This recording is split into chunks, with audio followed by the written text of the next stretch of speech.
Hello.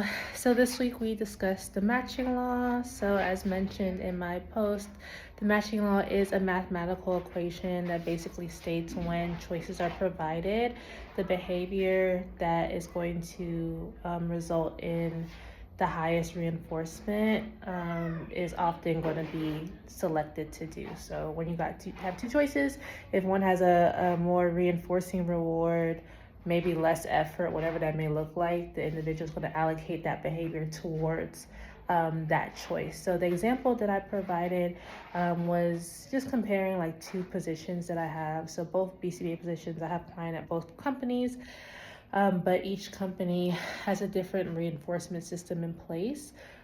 So one company has, one company has a reinforcement system in place and one doesn't outside of like the regular pay. So they both pay the same amount, they're both hourly, but one company has a quarterly scorecard, and the more supervision that you do with your clients, it goes to that scorecard and then that contributes to your quarterly bonus. Um, so I have clients at both companies. So when I'm making my schedule for the week or the upcoming 2 weeks, I typically find myself allocating more supervision to the clients at the company that has a scorecard, because it leads to a higher reinforcer. Of course, all RBTs need their 5%, so that's going to be done regardless. And then, of course, like that clinical requirement. So, even if their scorecard is in place, if clients there don't have more of a supervision need, then I'm going to allocate it to the clients that need the most supervision regardless.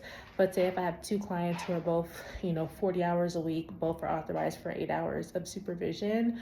Once I get to that 2 hours for both clients for the week, I may allocate my extra time to hitting that 20%, or more supervision at the company that has the scorecard.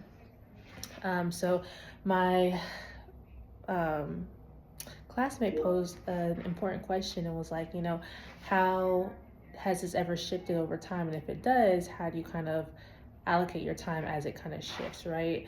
And I think it's important to note that reinforcement and motivation shifts all the time. So just because the scorecard and the supervision with the scorecard is motivating now doesn't mean that in 2 or 3 weeks it's going to be motivating, just as motivating, right? Or if at the other company they may implement a new reinforcement system tomorrow, and then now my allocation is shifting back to the company that didn't initially have a reinforcement system in place. So it just goes to show the fluidity of our behaviors and how different choices and how time and motivation changes over time, and the role of choices in that motivation.